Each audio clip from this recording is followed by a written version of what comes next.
दोस्तों, आज हम बनाएंगे विज्ञान विषय का लेसन प्लान। आज का हमारा टॉपिक है यानी कि प्रकरण है सूक्ष्म जीव।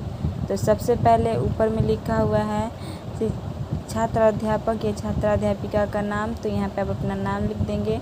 उसके बाद विद्यालय का नाम, तो आप विद्यालय का नाम लिख देंगे। विषय में विषय लिखेंगे, उप विषय में उप विषय लिखेंगे। तो हमारा विषय होगा विज्ञान और उप विषय में होगा जीव विज्ञान। और इसमें डेट डाल देना है जिस डेट को आप ये लेसन प्लान पढ़ाएंगे। और यहाँ पे क्लास डालना है, प्रकरण यानी कि टॉपिक इसमें डालना है जो कि आपका प्रकरण है जो आप पढ़ाने वाले हो। और घंटी में आप घंटी डाल देना है, कौन सी घंटी में आप पढ़ा रहे हैं। और समय कितने टाइम को आप मतलब कितना देर आपने पढ़ाया, 40 मिनट 30 मिनट जो भी हो वो आप डाल दीजिएगा। 40 45 30 ऐसे ही होता है। यहाँ पे नेम ऑफ स्कूल दिया है, तो विद्यालय के नाम में आपको उस विद्यालय का नाम डालना है जहाँ पे आप पढ़ाने गए हैं। ये नहीं कि आप जिस कॉलेज से जहाँ से भी आप पढ़ रहे हो आपको उसका नाम नहीं डालना है। आप जहाँ पे इंटर्नशिप के लिए गए हैं उसका नाम डालना है। चलिए अब हम शुरू करते हैं अपना लेसन प्लान। तो सबसे पहले यहाँ पे हमें उद्देश्य लिखना होता है। एक सामान्य उद्देश्य होता है और एक विशिष्ट उद्देश्य होता है। तो सामान्य उद्देश्य में हम लिखेंगे छात्रों में विज्ञान विषय के प्रति रुचि विकसित करना, छात्राओं में वैज्ञानिक दृष्टिकोण का विकास करना, छात्राओं को दैनिक जीवन में विज्ञान की उपयोगिता बताना। ये हमारा हुआ सामान्य उद्देश्य। अब विशिष्ट उद्देश्य, ये जो सामान्य उद्देश्य होता है ये हमारा विषय से होता है, यानी कि जो ये जीव सूक्ष्म जीव है ये किस विषय से है, विज्ञान से। तो ये सामान्य उद्देश्य हमारा विज्ञान विषय से होगा, इसलिए मैंने यहाँ पे लिखा है विज्ञान विषय के प्रति रुचि विकसित करना और दैनिक जीवन में विज्ञान विषय की उपयोगिता बताना। तो ये जो है हमें अपने विषय से लिखना है।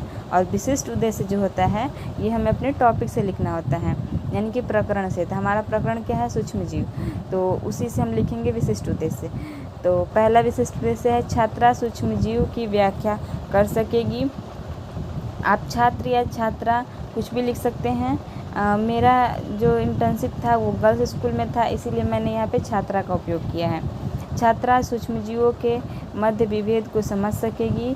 छात्रा सूक्ष्मजीवों से संबंधित ज्ञान का प्रयोग कर सकेगी। ठीक है। अब यहाँ पे है शिक्षण सामग्री।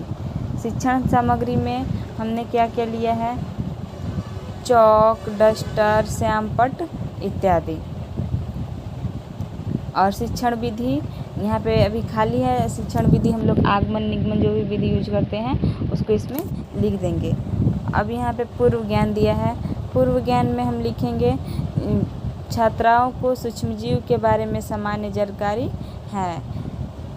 ठीक है, क्योंकि बच्चे कुछ ना कुछ पहले से जानते रहते हैं, इसलिए हमें सामान्य जानकारी में मतलब पूर्व ज्ञान में ये लिखना है। यहाँ पे पूर्व ज्ञान होगा, प्रीवियस नॉलेज। तो वहाँ पे हमें लिखना है छात्राओं को सूक्ष्मजीव के बारे में सामान्य जानकारी है। अब हमारा होगा प्रस्तावना प्रश्न। प्रस्तावना प्रश्न में हम बच्चों से कुछ प्रश्न करेंगे और वो हमें उत्तर देंगे जहाँ से कि हमारा प्रकरण निकलेगा। तो पहला प्रश्न होगा हम खाना खाने से पहले हाथ क्यों धोते हैं, यह अध्यापिका प्रश्न करती है बच्चों से। तो बच्चे जवाब देते हैं हाथों की गंदगी साफ़ करने के लिए। उसके बाद हमारे हाथ गंदे क्यों हो जाते हैं। ये जो क्वेश्चन बनता है प्रस्तावना प्रश्न ये जिगजैग बनता है, यानी कि पहले हम यहाँ पे क्वेश्चन करेंगे, उसका जो आंसर मिलेगा उससे हम क्वेश्चन बनाएंगे, उसके बाद उसका जो आंसर मिलेगा फिर उससे तीसरा क्वेश्चन बनाएंगे। तो दूसरा क्वेश्चन होता है हमारे हाथ गंदे क्यों हो जाते हैं। तो बच्चे जवाब देंगे विभिन्न वस्तुओं को छूने से। फिर हमारा क्वेश्चन होगा विभिन्न वस्तुओं में क्या पाया जाता है। बच्चे बोलेंगे सूक्ष्मजीव तथा धूल के कण। तब हम उनसे पूछेंगे सूक्ष्मजीव किसे कहते हैं। तो बच्चे उतना उसका सटीक जवाब नहीं दे पाएंगे, कुछ तो मौन हो जाएंगे और कुछ बस ऐसे ही थोड़ा बहुत जवाब देंगे। तो ये हो गया हमारा समस्यात्मक प्रश्न। अब हम अपना उद्देश्य कथन कहेंगे बच्चों आज हम सूक्ष्मजीव के बारे में विस्तृत अध्ययन करेंगे। इसके बाद यहाँ पे दिया रहेगा 4 कॉलम, जिसमें कि पहला होता है शिक्षण बिंदु का, उसके बाद छात्राध्यापक के छात्राध्यापिका क्रिया, छात्र छात्रा क्रिया और श्यामपट्ट कार्य। तो सबसे पहले हमें क्या पढ़ाना है, सूक्ष्मजीव पढ़ाना है। तो शिक्षण बिंदु में हम सूक्ष्मजीव लिख देंगे यहाँ पे। और उसके बाद छात्राध्यापिका बोलेगी कि ऐसे छोटे छोटे जीव जो हमें नंगी आँखों से दिखाई नहीं देते हैं, उन्हें हम क्या बोलते हैं? सूक्ष्म जीव कहते हैं। जैसे शैवाल, जीवाणु, कवक इत्यादि। सूक्ष्म जीवों को हम सूक्ष्मदर्शी द्वारा देख सकते हैं। इनका अध्ययन सूक्ष्म जैविकी शाखा के अंतर्गत किया जाता है। सूक्ष्म जीवों को मापने की इकाई को माइक्रोन कहते हैं। और उसके बाद छात्र छात्रा जो है वो ध्यानपूर्वक सुन रही है। और उसके बाद यहाँ पे श्यामपट्ट कार्य में लिख देंगे सूक्ष्म जीव के 1-2 उदाहरण डाल देंगे यहाँ पे। शैवाल, जीवाणु, कवक इत्यादि ये सूक्ष्म जीव हैं हमारे। अब उसके बाद हम बच्चों से बोधात्मक प्रश्न करेंगे।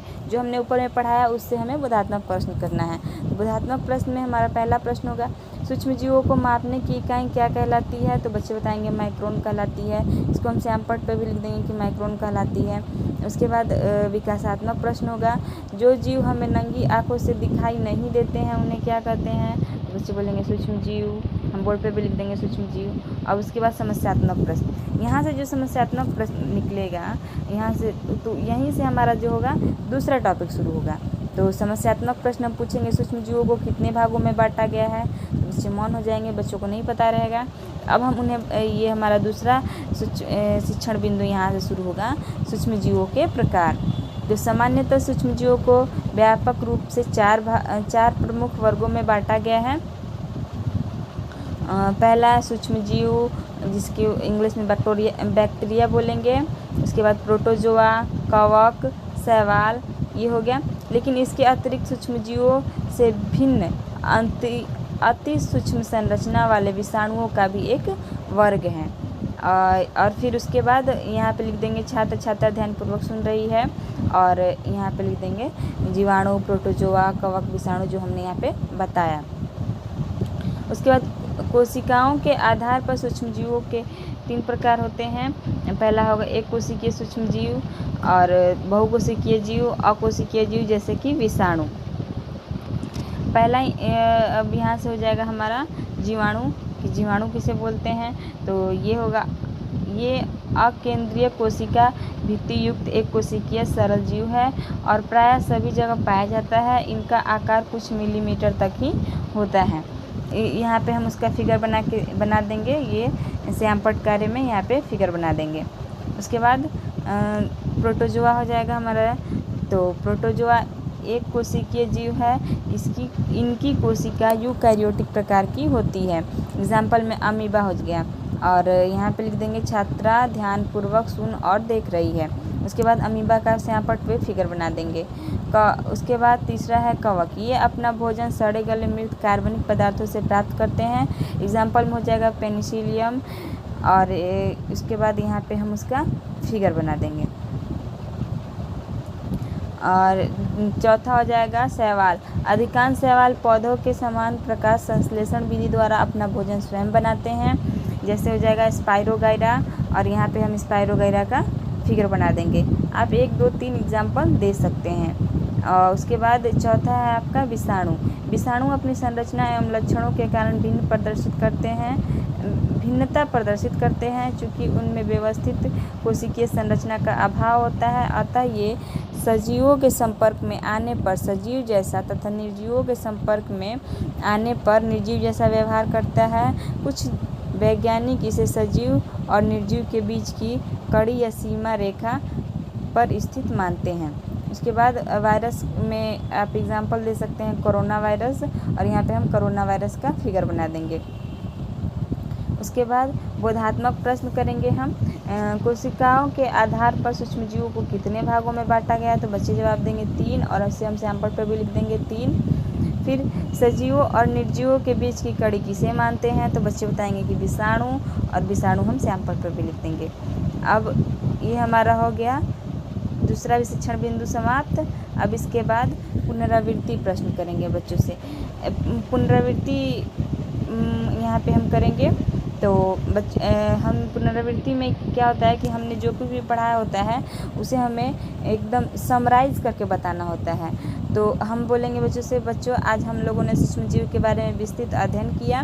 सूक्ष्म जीवों के भाग तो जीवाणु, कवक, विषाणु, प्रोटोजोआ, शैवाल हो गया।